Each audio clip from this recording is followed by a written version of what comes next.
Assalamualaikum warahmatullahi wabarakatuh. Segala puji bagi Allah, Tuhan seru sekalian alam. Kali ini akan dilanjutkan membaca ajaran ke-16 sampai ajaran ke-19 dari kitab Futuhul Gaib Syekh Abdul Qadir Al-Jailani. Ajaran ke-16. Tidak ada yang dapat menghalangi kamu untuk mendapatkan keridaan dan pertolongan langsung dari Allah, selain daripada kebergantungan kamu kepada manusia dan tata cara penghidupan dan pendapatan kamu. Manusia menjadi penghalang bagi kamu untuk mencapai kehidupan yang diamalkan oleh Nabi, yaitu yang berkenaan dengan pendapatan. Selagi kamu masih mengharapkan hadiah dan keridaan manusia serta meminta-minta kepada mereka, maka berarti kamu telah menyekutukan Allah dengan yang lain. Dengan demikian, kamu tidak akan dapat mencapai kehidupan yang telah diamalkan oleh Nabi, yaitu pendapatan secara halal dari dunia ini. Apabila kamu menjauhkan kehidupan kamu dengan manusia, dengan menyekutukan mereka dengan Allah, dengan bergantung kepada pendapatan kamu, dengan berpuas hati dengannya, dan dengan lupa kepada karunia Allah, maka berarti kamu telah bersikap seperti orang musyrik. Syirik di sini lebih halus lagi daripada syirik yang terdahulu. Karenanya, Allah akan menghukum kamu dan menjauhkan kamu dari keridaannya. Apabila kamu telah keluar dari keadaan semacam ini dan membuang syirik jauh-jauh, melepaskan kebergantungan hati kamu kepada pendapatan kamu dan kepada daya dan upaya kamu melihat bahwa Allah lah yang sebenarnya memberi kehidupan itu, menjadikan sebab dan akibat, memberi kekuatan untuk mencari pendapatan dan memberi kekuatan kepada segala yang baik, dan kamu mengetahui bahwa kehidupan itu berada di tangannya, yang kadang-kadang dibawanya kepada kamu melalui manusia dengan cara kamu meminta kepada mereka pada masa ujian dan perjuangan, atau melalui permohonanmu kepadanya, atau kadang-kadang melalui pemberian manusia, dan atau melalui karunia-Nya yang sedemikian rupa, sehingga kamu tidak melihat sebab dan cara datangnya, maka kamu menuju kepada Dia dan kembali ke hadirat-Nya yang Maha Agung dan Maha Perkasa. Yang demikian itu jika Dia menyingkapkan tirai yang melindungi kamu dari keridaannya dan membuka pintu rizki dengan kehendaknya di dalam keadaan perlu, bersesuaian dengan keperluan kamu ketika itu, misalnya dokter yang menjadi sahabat bagi pasien. Inilah perlindungan dari Dia yang Maha Mulia dan Maha Agung, untuk membersihkan kamu dari kecenderungan kepada yang lain selain Dia. Dan dengan itu, maka Dia meridai kamu. Oleh karena itu, apabila Dia telah mengosongkan hati kamu dari setiap tujuan, nafsu dan kehendak, maka Dia akan memenuhi hati kamu dengan tujuan dan kehendaknya semata-mata.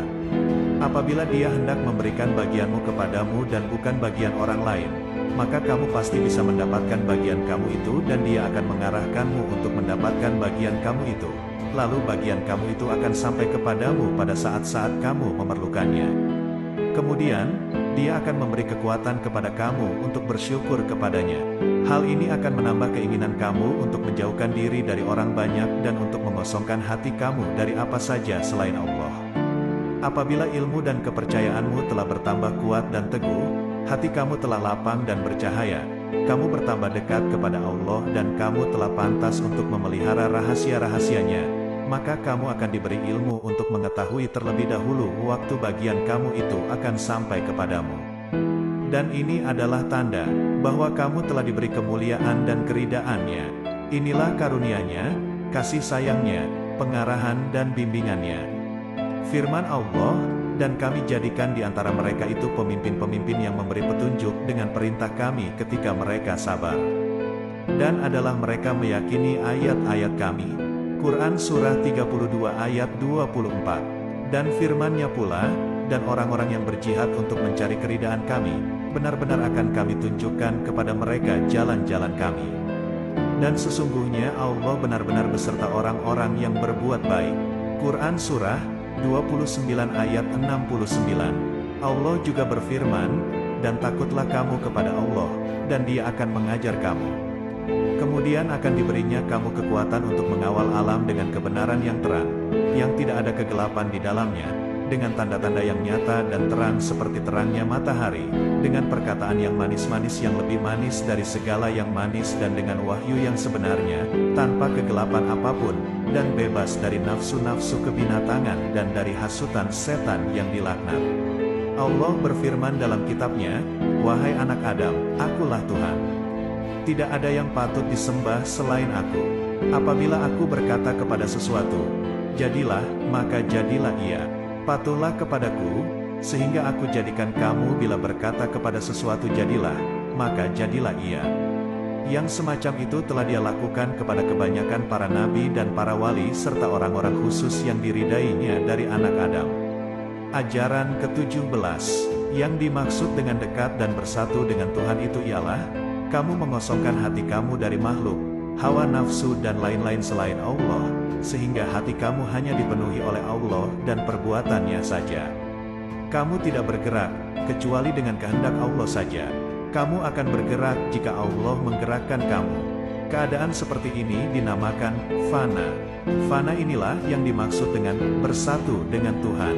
Tetapi harus diingat, bahwa bersatu dengan Tuhan itu tidak seperti bersatu dengan makhluk atau dengan yang selain Tuhan. Tidak ada sesuatu pun yang serupa dengan Dia. Sesungguhnya Dia Maha mendengar lagi Maha melihat. Al-Halik itu tidak sama dengan apa saja yang kamu duga. Hanya orang yang telah mengalami dan menyadari bersatu dengan Tuhan itu sajalah yang dapat mengerti dan memahami apa yang dimaksudkan dengan bersatu dengan Tuhan itu. Orang yang belum pernah merasakan atau mengalaminya tidak akan dapat mengerti apa yang dimaksud dengannya. Setiap orang yang pernah merasakan pengalaman tersebut mempunyai perasaan dan pengalaman tersendiri. Dan masing-masing mempunyai perasaan dan pengalaman yang tersendiri pula. Pada setiap nabi, rasul dan wali Allah terdapat rahasia. Masing-masing mempunyai rahasianya tersendiri. Seseorang tidak akan dapat mengetahui rahasia seseorang lainnya. Kadang-kadang seorang murid mempunyai rahasia yang tidak diketahui oleh gurunya. Ada kalanya pula, rahasia yang dimiliki oleh guru itu tidak dapat diketahui oleh muridnya, meskipun murid itu sudah hampir sederajat dengan gurunya. Apabila seorang murid dapat mencapai keadaan kerohanian yang ada pada gurunya, maka murid itu diperintahkan untuk memisahkan dirinya dari gurunya itu. Dengan kata lain, dia sekarang telah setaraf dengan gurunya. Murid itu pun berpisahlah dari gurunya dan Allah sajalah yang menjadi penjaganya. Kemudian Allah akan memisahkannya dari seluruh makhluk. Bolehlah diibaratkan, bahwa guru itu laksana ibu dan murid itu laksana bayinya yang masih menyusu. Apabila si bayi telah mencapai usia 2 tahun, maka berhentilah dia menyusu dari ibunya. Tidak ada lagi kebergantungan kepada makhluk, setelah hawa nafsu amarah dan kehendak-kehendak kemanusiaan hapus. Guru atau syekh itu hanya diperlukan selagi murid masih memiliki hawa nafsu angkara murka dan kehendak-kehendak badaniah yang perlu dihancurkan. Setelah semua itu hilang dari hati si murid tadi, maka guru itu tidak lagi diperlukan, karena si murid sekarang sudah tidak lagi memiliki kekurangan atau dia telah sempurna. Oleh karena itu, apabila kamu telah bersatu dengan Tuhan, maka kamu akan merasa aman dan selamat dari apa saja selain Dia. Kamu akan mengetahui bahwa tidak ada yang wujud melainkan Dia saja. Kamu akan mengetahui bahwa untung, rugi, harapan, takut dan bahkan apa saja adalah dari dan karena Dia jua. Dialah yang patut ditakuti dan kepada Dia sajalah meminta perlindungan dan pertolongan. Karenanya, lihatlah selalu perbuatannya, nantikanlah selalu perintahnya dan patuhlah selalu kepadanya. Putuskanlah hubunganmu dengan apa saja yang bersangkutan dengan dunia ini dan juga dengan akhirat. Janganlah kamu melekatkan hatimu kepada apa saja selain Allah. Anggaplah seluruh yang dijadikan Allah ini sebagai seorang manusia yang telah ditangkap oleh seorang raja yang agung dan gagah. Raja itu telah memotong kaki dan tangan orang tadi dan menyalibnya pada sebatang pohon yang terletak di tepi sebuah sungai yang besar lagi dalam. Raja itu bersemayam di atas singgasana yang tinggi dengan dikawal oleh hulu balang yang gagah berani yang diperlengkapi persenjataan yang lengkap dan raja itu melempar orang tadi dengan seluruh senjata yang ada padanya. Bagaimana pendapatmu tentang orang yang melihat keadaan ini, lalu memalingkan pandangannya dari raja itu dan takut kepadanya? Sebaliknya ia berharap dan meminta kepada orang itu dan bukannya kepada raja yang agung itu. Jika ada orang yang gentar dan takut kepada orang yang tersalib itu, dan bukannya kepada raja, maka orang ini adalah orang yang bodoh, gila dan tidak sadar. Oleh karena itu, mintalah perlindungan kepada Allah dari menjadi buta setelah Dia memberikan penglihatan, dari berpisah setelah disatukannya, dari berjauhan setelah didekatkannya, dari tersesat setelah Dia memberikan petunjuk dan dari kekufuran setelah Dia memberikan keimanan. Dunia ini bagaikan sebuah sungai yang